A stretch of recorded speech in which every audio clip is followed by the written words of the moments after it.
Hi guys, hindi ako masyado prepared today. Pero mag-a-attempt ako bigay ng nakakaaliw at nakakatakot na story para lang sa inyo. Good afternoon. Hapon na pala dito sa Pila, Laguna.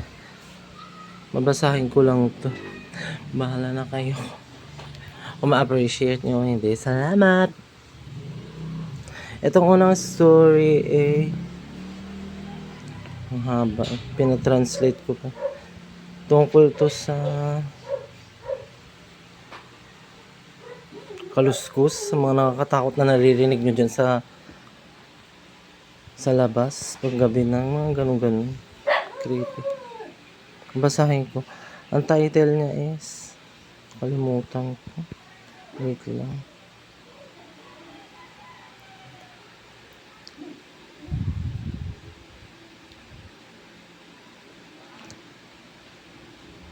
Shaking up. Sa Tagalog sa English. Okay, mali. Parang gumagalaw-galaw. Gumagalaw. Ang ingay, ano ba yan? Nanginginig na lang sa Tagalog ang title. Medyo mahaba siya slide. Isang gabi, may isang binata na naglalakad sa tahimik na daan papunta sa kabilang nayo. Nang may narinig siyang sigaw mula sa likuran, napahinto ang kanyang mga paa. Anak, makinig ka, magpatuloy ka lang ng maingat. Paglingon ng binata, nakita niya ang isang matandang lalaki. Sa pagtataka, tinanong ng binata, pero bakit? Sumagot ang matanda, hindi mo alam? Ilang taon na ang nakalipas. Dito mismo sa daang ito, pinatay ng ilang kabataan ng isang manlalakbay na mangangalakal, si Jayvan Lal. Jayvan. Hindi ko alam pronunciation pangalan niya. Sa gulat, tanong ng binata, pinatay ang isang mangangalakal? Pero bakit? Sabi ng matanda, para pagnakawan, inilibing nila ang bangkay niya sa ilalim ng punong iyon. Gumalaw ang mga dahon ng puno dahil sa ihip ng hangin. Nang marinig ito, nagpasalamat ang binata. Salamat po sa pagpaalala tungkol sa mga magnanakaw. Sabi ng matanda, hindi sa mga magnanakaw. Nagtataka ang binata. Saan po? Muling gumalaw ang mga dahon. Dahan-dahang sabi ng matanda sa kaluluwa ni Jayvan Lal. Napasinghap ang binata. Anong kalukuhan yan? Ipaniliwanag ng matanda. Oo, pinipigilan ng kaluluwa ni Jayvan Lal ang mga kabataang dumadaan dito at kinuwento sa kanila ang nangyari sa kanya. Gumagalaw ang mga dahon. Napaisip ang binata at saka nagtanong, walang nagsasalita tungkol dito sa nayo? Sabi ng matanda, wala naman silang alam dito, kaya bakit nila ito pag-uusapan? Alanganin tanong ng binata. Ano po? Sabi ng matanda pagkatapos ikwento ang nangyari sa kanya. Pinapatay ng kaluluwa ni Jayvan Lal ang dumadaan at inilibing ang bangkay nito sa ilalim ng punong iyon. Muling gumalaw ang mga dahon. Pero bakit? Tanong ng binata. Medyo galit na sagot ng matanda dahil inakala niyang bawat kabataan ay ang pumatay sa kanya. Ilang segundo lang, tanong ng binata na puno ng gulat. Teka lang, paano niyo po nalaman na lahat ng ito? Na makita ang mapait ng ngiti sa mukha ng matanda. Biglang nanginig ang mga tuhod ng binata. May twist. May twist siya.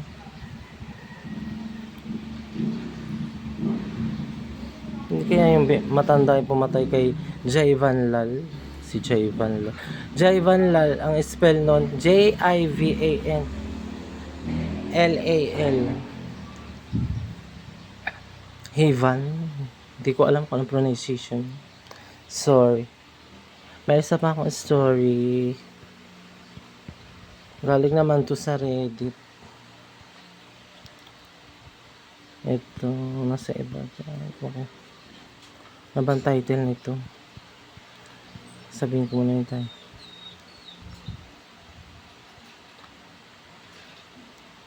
Ang ngiti ng suki sa gasolinahan. Basta yun, ngiti. Suki siya sa gasolinahan. Misteryoso ang ngiti niya, Charles. Ito, basahin ko. 2 taon na ang nakalipas, nagtatrabaho ako ng midnight shift sa isang gasolinahan. At matagal na akong ganito sa iba't ibang istasyon, sa iba-ibang lugar na may iba't ibang antas ng krimen. Siyempre, may mga suki na ako, maliit lang akong babae. Ganun din ang kapartner ko sa ibang araw ng linggo at lagi kaming magkapartner. Kaya madalas nag-aalala sa amin ang mga suki namin at binabantayan nila kami sa mga nakakatakot na pangyayari kapag kaya nila. May isang lalaki na nagtatrabaho sa metro. 1 oras ang layo na tumitigil tuwing umaga para bumili ng sigarilyo. Hindi siya ngumingiti o mukhang palakaibigan. At gaya ng lagi kong ginagawa, iniisip ko kung ano mga pwede kong gawin para mapangiti ko siya balang araw. Inabot ng ilang buwan pero nagawa ko rin. Ihanda ko na ang sigarilyo niya sa counter at nascan ko na para bayaran na lang niya pagpasok niya. Ngumiti siya at tapos tinanong ako, "Hindi ka ba natatakot sa night shift?" Ay, creepy. Yung tanong niya. Maliit kang babae, hindi ligtas. Sabi ko, minsan natatakot ako pero pwede naman naming ilak ang mga pinto at magtago kung sa kailangan. At saka malapit lang ang istasyon ng provincial police. Parang state troopers. Kung Amerikano ka, madalas silang pumunta para magpahugas sa sasakyan nila. Maganda ang relasyon ko sa mga pulis na yun. Tumungo tapos kinuwento niya kung paano sila unang lumipat sa bansa namin. Mula sa Eastern Europe kasama ang asawa at anak niya noong huling bahagi ng dekada 80. Unang bahagi ng 90s, nakatulog siya sa trabaho ng isang gabi ng gasolinahan na pinapasukan niya ng midnight din. Pagkagising niya ilang oras, nang tumutunog ang telepono at niyugyug siya ng malakas ng manager niya. Tinatanong kung ayos lang siya. Ayos lang daw siya. Anong problema? Pasensya na, nakatulog siya. Sumigaw ang manager niya, ayos lang na nakatulog siya. Tumingin daw siya sa labas. Nawala lahat ng motor oil nila at magulo ang labas ng istasyon. Dumating ang mga magnanakaw, tinangay lahat ng langis, pero hinayaan lang siya kasi tulog siya. Kawawa. Buong oras tapos dumiretso siya sa susunod na istasyon para umulit sa istasyon yun. Gising ang clerk at lumaban kaya sinaksak siya ng mga magnanakaw hanggang mamatay at iniwan siyang nagdurugo. Pagkatapos niya ikwento yon, sabi niya, kung inaantok ka, ilak mo lang ang pinto at matulog ka. Baka makaligtas pa yan sa buhay mo. Ay, gumising kasi siya. Hindi na ako nagtatrabaho sa istasyon yon pero iniisip